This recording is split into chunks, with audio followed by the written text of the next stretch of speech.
Har kuni ertalab turib ko'zguga qaraganingizda yuzingizdagi ajinlaringizni ko'rib ko'nglingiz g'ash bo'lyaptimi? Ayniqsa ajinlar og'iz atrofida yoqqol ko'rinib tursa bormi? Vaqt o'tishi bilan bu ajinlar chuqurcha hosil bo'lishiga olib kelishini-ku aytmasa ham bo'ladi. Dorixonalardagi doimo topiladigan bitta maz sizni barcha ajinlardan xalos qilishini bilasizmi? Ko'pchilik odamlar yuzimizdagi ajinlarni ketkazish uchun albatta qimmat kremlarni xarid qilishimiz va ulardan foydalanishimiz kerak deb o'ylashadi. Aslida esa bir qancha dori ishlab chiqaruvchi farmatsevtik kompaniyalar faqatgina yaxshi pul ishlash maqsadida qandaydir taniqli brend ostidagi ajinlarni ketkazuvchi turli xil qimmat kremlarni ishlab chiqarishadi.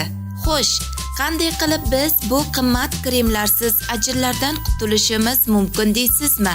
Hozirda zamonaviy mashhur farmatsevtlar ajindan xalos qiluvchi noyob mazni ishlab chiqarishganligini aytishmoqda. Bu sirli maz salkaseril mazi hisoblanib, bu maz yoki gel ko'rinishida ishlab chiqariladi. Ko'pchilik insonlar bu salkaseril mazini ajinlarni yo'qotish maqsadida qo'llab ko'rishdi va natijada bu maz haqiqatan ham juda samarali ta'sir kuchiga ega ekanligi isbotlandi. Salkaseril mazimiz bu hamma dorixonalarda topiladigan mahsulot bo'lib, narxi ham qimmat emas. Salkaseril mazini kechqurun uyquga yotishdan oldin tozalangan yuzingizga haftasiga 2-3 marta qo'llashingiz kifoya qiladi. Ana endi bu mazning yuz terisiga bir qancha foydali ta'sirlari haqida to'xtalib o'tsak. Birinchi, yuz teri hujayralarini doimiy kislorod bilan ta'minlab turadi va glyukoza almashinuvini stimullab beradi. Ikkinchi, teri regeneratsiyasini tiklaydi. Uchinchi, yuz terisining namligini ushlab turadi. Aslida bu sanab o'tganlarimiz salkaseril mazining kichkina ta'sirlardan hisoblanib, asl natijasini siz bu mazni qo'llaganingizdan 20 kun o'tgach ko'rishingiz mumkin. Yuzingizdagi o'zgarishlarni ko'rib hayratda qolmasligingizning aslo iloji ham yo'q. Chunki bu paytda yuz teringiz atlas kabi tiniq, nafis, silliq, yorqin rangga kirgan bo'ladi.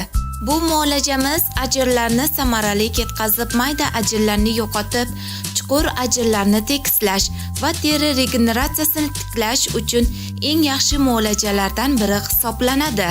Shu o'rinda salkaseril gel va demiksit suyuqligini birgalikda qo'llasangiz nimalar ro'y berishini ham aytib o'tishni o'zimizga joiz deb topdik. Yosharish, go'zallikka erishish uchun bu muolajani oyiga 2-3 marta qo'llab turishingiz kerak bo'ladi. Albatta shuni unutmangki, sizda demiksitga allergiya kuzatilmagan hollarda buni qo'llashingiz mumkin. Demiksit eritmasini qo'llashimiz uchun demiksitni suv bilan birga 10 nisbatda suyultirib ishlatishimiz kerak bo'ladi. Ya'ni 1 choy qoshiq demiksitga 10 choy qoshiq suv solib aralashtiriladi va tayyor bo'lgan suyuqlik bilan paxtali disk yordamida yuzlarimizni artamiz. Yuzimizdagi suv qotgandan keyin qalin qilib salkaseril gelini surtib qo'yamiz va ora-orada yuzimizga gel qurishi bilan purkagich yordamida yuzimizga suv sepib turamiz. 60 daqiqadan keyin yuzimizni nam salfetka yoki paxta bilan tozalab olamiz va izidan gipoallergen krem surtib qo'yamiz.